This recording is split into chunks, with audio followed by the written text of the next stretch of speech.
नमस्कार, रिपब्लिक हरियाणा पर आप सभी का स्वागत है। हरियाणा की सियासी किस्सों की सीरीज को आपने बहुत पसंद किया। बीच में हम किसी कारण की वजह से सियासी किस्सों की सीरीज को कंटिन्यू नहीं कर पाए थे, लेकिन अब आपको लगातार हम सियासी किस्सों से अवगत करवाते रहेंगे। सियासी किस्सों की सीरीज में आज आपको बताएंगे चौधरी देवीलाल, सुषमा स्वराज, चंद्रशेखर और चौधरी चरण सिंह, इन चारों के बीच एक ऐसा सियासी किस्सा जो बहुत मशहूर हुआ। किस्सा ये था कि चौधरी देवीलाल जो है 1977 में जनता पार्टी की सरकार में मुख्यमंत्री बनने में कामयाब हुए। जनता पार्टी को लगभग 75 सीटों पर जीत मिली थी और उस समय जनता पार्टी के अध्यक्ष थे चंद्रशेखर। तो संसदीय बोर्ड की मीटिंग में फैसला लिया गया था कि चौधरी देवीलाल को मुख्यमंत्री बनाया जाए, इसके अलावा कुछ मंत्री बनाए जाएं। उन मंत्री बनाए जाने वालों में एक चेहरा 1977 में अंबाला से विधायक चुनकर आई सुषमा स्वराज का भी था। सुषमा स्वराज जनता पार्टी की टिकट पर विधायक चुनकर आई थी। उस समय उनकी आयु महज 25 साल थी और चौधरी देवीलाल जो हैं वो किसी भी तरीके से सुषमा स्वराज को मंत्री बनाने के लिए राजी नहीं थे। वे लगातार बहाने बना रहे थे।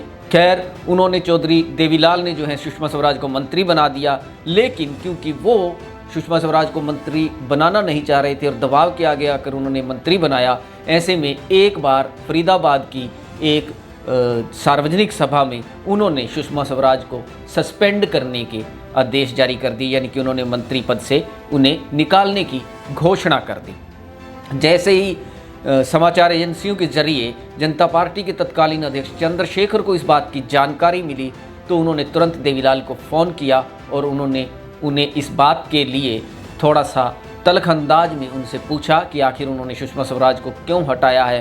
तो देवीलाल ने जवाब दिया था कि वो किसी काम की नहीं है, काफ़ी छोटी है, उसे मैं कैबिनेट तो क्या राज्य मंत्री भी नहीं बनाना चाहता हूँ।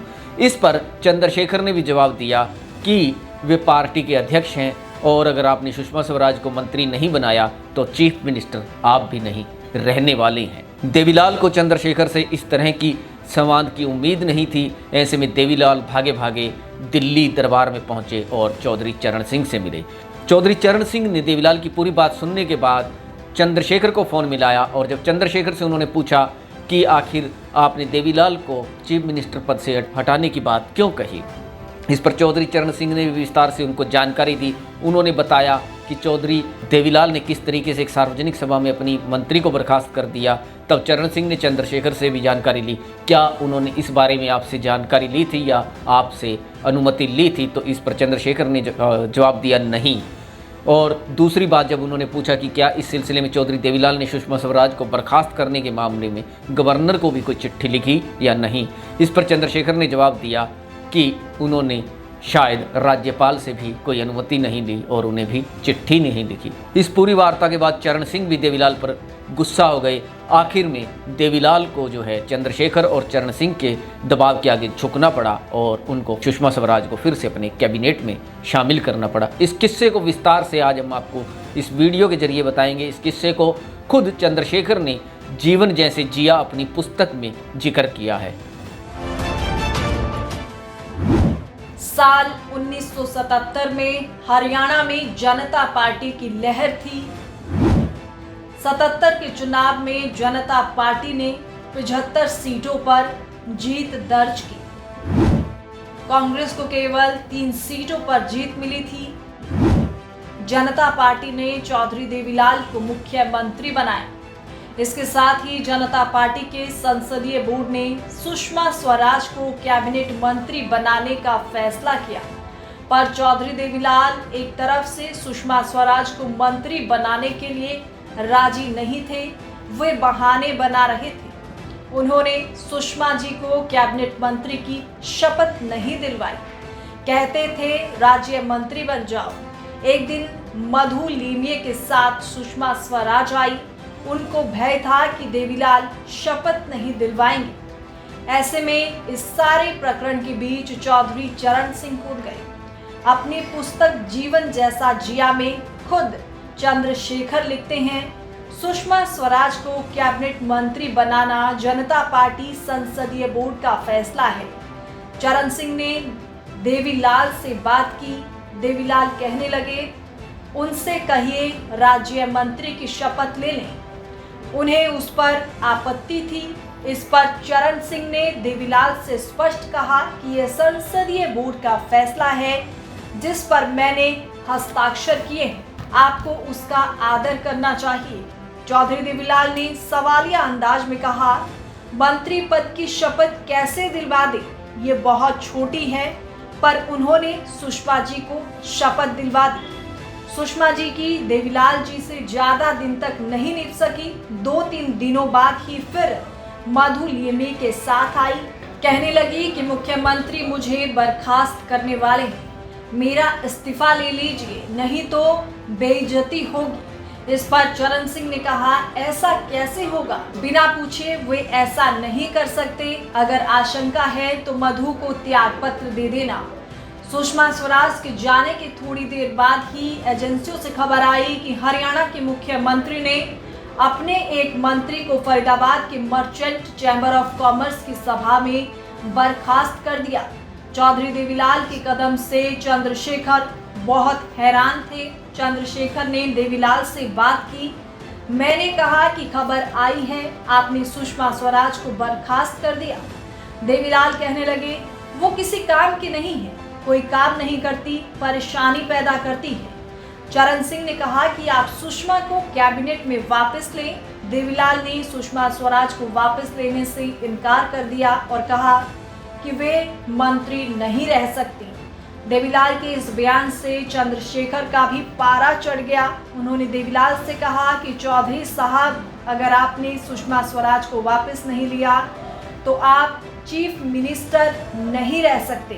पार्टी अध्यक्ष होने के नाते जरूरत पड़ने पर इस बात का अधिकार है कि आपको पार्टी से निकाल दो। नोटिस पीरियड 15 दिन का होगा। इस दौरान मैं नए नेता के चुनाव का ऑर्डर कर दूंगा। आपका ही कोई आदमी आपके खिलाफ खड़ा हो जाएगा और चुन लिया जाएगा। चौधरी देवीलाल इस तरह के संवाद के लिए तैयार नहीं थे। वे दौड़े हुए दिल्ली आए, चौधरी चरण सिंह के पास पहुंचे। चौधरी चरण सिंह ने चंद्रशेखर से पूछा कि क्या आपने देवीलाल को बर्खास्त करने की धमकी दी है। चंद्रशेखर ने जवाब दिया, हाँ, उन्होंने ऐसा बिल्कुल कहा है। उन्होंने पूछा कि क्या बात है। इस पर चंद्रशेखर ने कहा कि देवीलाल ने अपने एक मंत्री को सार्वजनिक सभा में बर्खास्त कर दिया। चौधरी चरण सिंह ने पूछा कि क्या आपसे सलाह ली थी। चंद्रशेखर ने कहा कि नहीं। अपनी पुस्तक में आगे चंद्रशेखर लिखते हैं कि चरण सिंह का अगला सवाल था, क्या गवर्नर को चिट्ठी भेज दी है।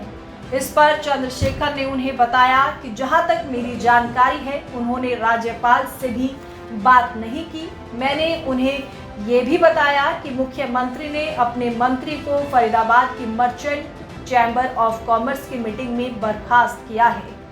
ये सुनना था कि चौधरी चरण सिंह बोले, इसे पार्टी से निकालो, पार्टी में रहने लायक नहीं है, पार्टी का अनुशासन नहीं मानता।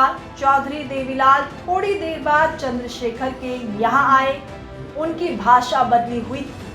तब चंद्रशेखर ने उनसे कहा कि चौधरी साहब, सुषमा आपकी बेटी के सम्मान है। सुषमा को समझाया, दोनों को अपने यहाँ बुलाया, चाय पिलाई। सुषमा मंत्रिमंडल में बनी रही।